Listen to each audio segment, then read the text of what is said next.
Hey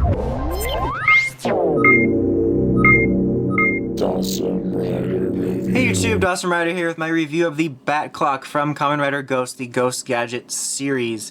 Yet again, no box for these because I recorded these back to back, these gadgets, and I decided not to do the box because of time reasons. But anyway, let's go ahead and jump right in then with the actual product instead of everyone's favorite part of the review, which is the box. So anyway, yeah, I don't know, I just lost there for a second, sorry. So this is its clock mode, obviously, which honestly is kind of neat. I think that its general, like, old-timey, spooky motif fits in with a very ghost theme, even though Ghost is more of a yokai watch ghost than a spooky ghost. Obviously you have this huge trigger here on the back, which maybe they could have made slide up or something, I don't know, but that's the way it looks in the show, so that's fine. But I mean, just aesthetically, I think it fits the whole ghosty vibe, and it's just kind of neat that way. And you can move the hands of the clock if you want, so if you want a clock that you have to adjust every second, literally, to be accurate with your time, you can do that.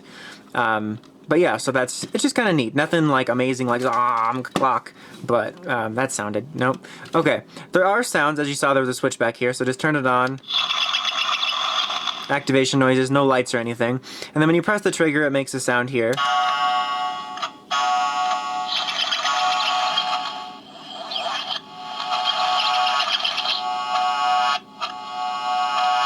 And that is the only sound it makes for this mode. In fact, I'm not even gonna let it cycle through it, because I'm that impatient.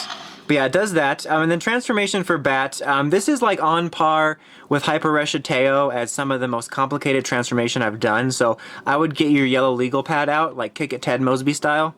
Classic Schmosby. Alright, you ready? Yellow legal pad. Okay. Bat mode. I can't even believe how long that took, guys. My life is over now. But yeah, that is its Bat mode.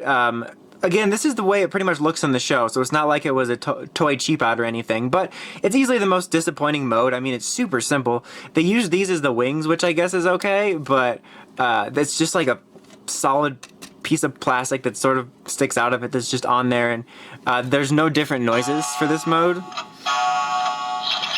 Same mode.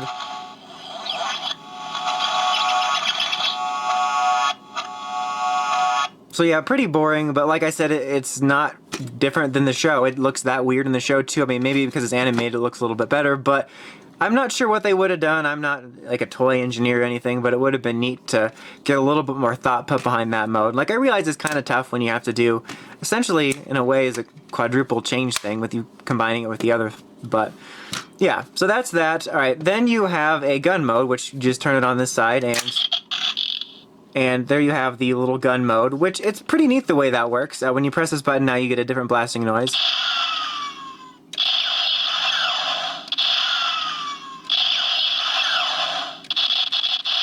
But that's super simple and it looks pretty solid, and there's another attack sound when you pull this back and then forward again. And that'll speed up and you get clock noises.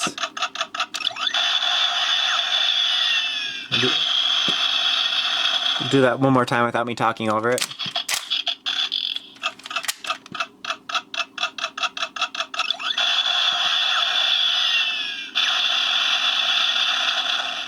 So that's pretty neat the way that works. What I like about it is something I like about the Gan Gun Saber, and there's a few other various Toku toys throughout the years, but I love that when they feel mechanical, like it actually feels like a device or a weapon or a gadget, and that whole mechanism combined with the clock noise actually does make it feel mechanical, which is something I like. And also of note, unless I'm completely blanking, this is one of the first, if not the first, like, Gadget Series toys that actually has electronics, so it makes it a little bit more fun.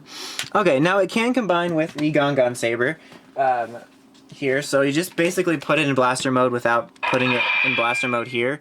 And then this is just going to just slide right on here, and you pay attention to the end, that spoiler alerted it a few seconds ago, but it's going to pop out these cannons when you do that. So there you go. That adds these little barrels onto the end, and it kind of makes this giant, like, shotgun type thing, which it looks pretty neat. I mentioned this in almost every review of this, which I guess I should, of these gadgets, but I think that the functionality with the gadgets is one of the coolest things. It's more of an appearance change than they've done before when they've done stuff like this, and I think this is pretty neat, and it makes the weapon feel even larger and a very good size. You get a few change sounds, so when you press this button, this is just the same, but on the Gan Gun Saber, you can hear, like, the bat flapping and stuff. Alright, and then you can scan it with the Ghost Driver.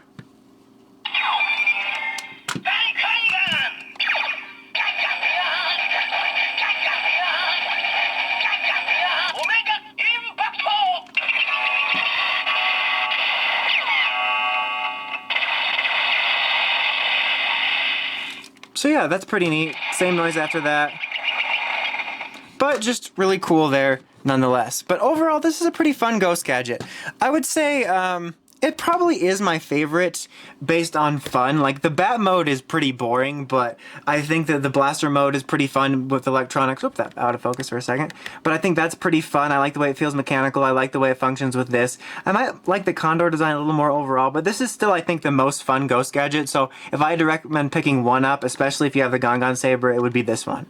But anyway, until next time, make sure you check out the Crazy Podcast at writersrangeoframbles.com. And of course, don't forget to like, comment, and subscribe. Until next time, Dawson Rider, signing out.